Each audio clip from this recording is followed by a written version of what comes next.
In 1823, just 5 years after the original publication of Frankenstein, Mary Shelley saw a stage version of her novel in London. The resurgence of interest in it, evinced by the popularity of the play, in part prompted her decision to publish a second revised edition with an augmented introduction in 1831. A century later, James Whale created a riveting film version of Frankenstein, starring an electrode-necked monster memorably played by Boris Karloff. Today, if you say Frankenstein, people think not of Victor Frankenstein, the creator of the creature, or of Mary Shelley's original yellow-skinned monster, but of the green-skinned monster as depicted in film after film. The Bride of Frankenstein, Son of Frankenstein, Frankenstein Meets the Wolfman, and countless others. Mary Shelley was born in 1797 to two prominent English writers. Her mother died giving birth to her. Her father was a philosopher and political scientist, while her mother was a feminist and writer.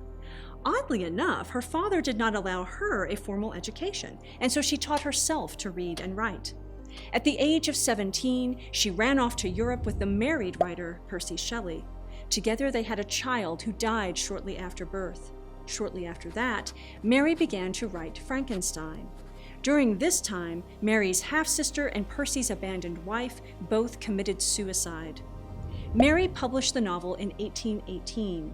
Because Percy wrote the preface and Mary was little known, many assumed he had written it. Though the novel sold out, only 500 copies were printed, so the couple struggled financially and emotionally. Mary faced the deaths of 3 of her children and her husband's infidelity.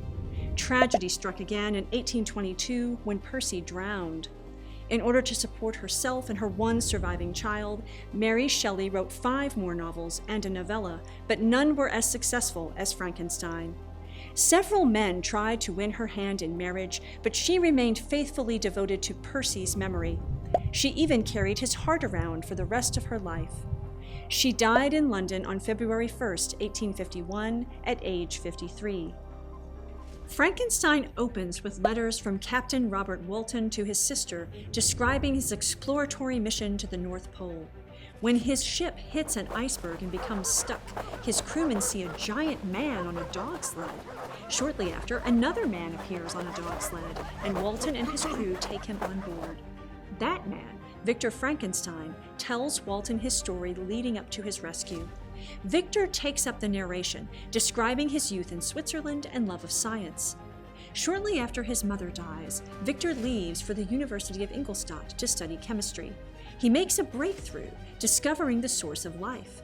He collects corpses from local graves, stitches together an 8-foot-tall body, and animates it. He realizes how hideous it is and rejects it. Almost a year later, he learns that his brother William has been murdered. Victor suspects it was the monster. He meets the monster in the mountains, and he tells Victor his story of survival. He asks Victor to make him a mate for companionship, and Victor agrees and begins working on the female monster.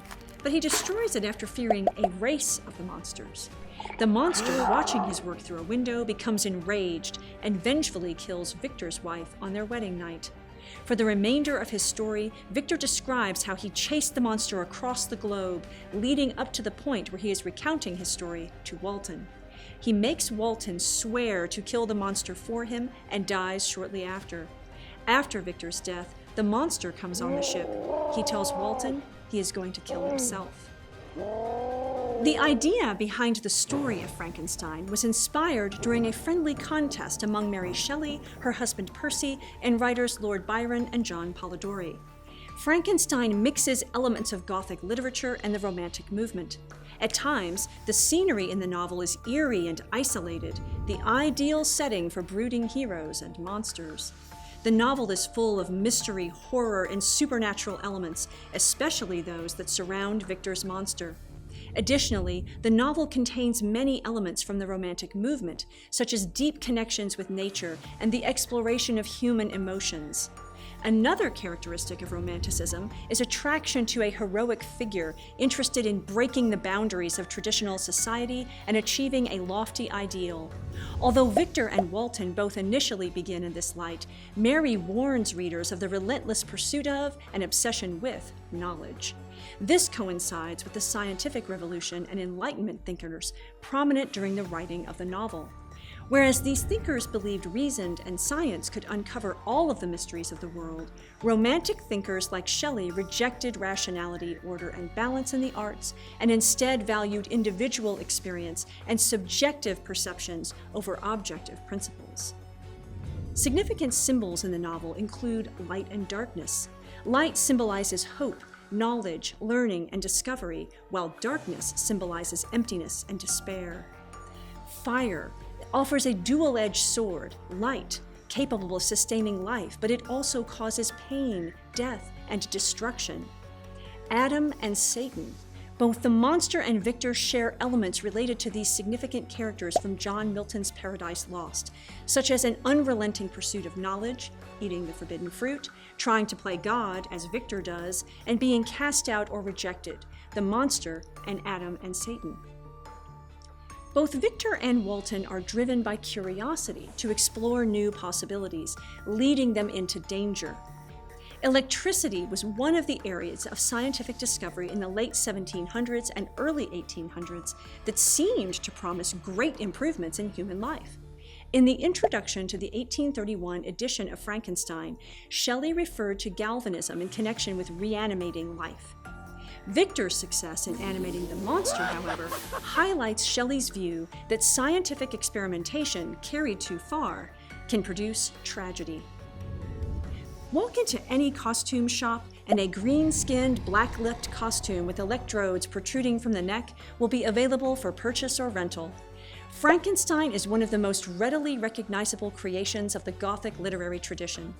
In addition to the figure of the monster himself, the conflict that Mary Shelley depicts between scientific overreach and nature also remains alive today via the term Frankenstein. Cloned animals who grow to maturity are marveled at by some and fearfully rejected by others as Frankensteins. Genetically modified crops are hailed by some as a solution to global food shortages and shunned by others as Frankenfoods. Every time we use a term such as this, we are invoking the complex duality at the heart of Mary Shelley's Frankenstein.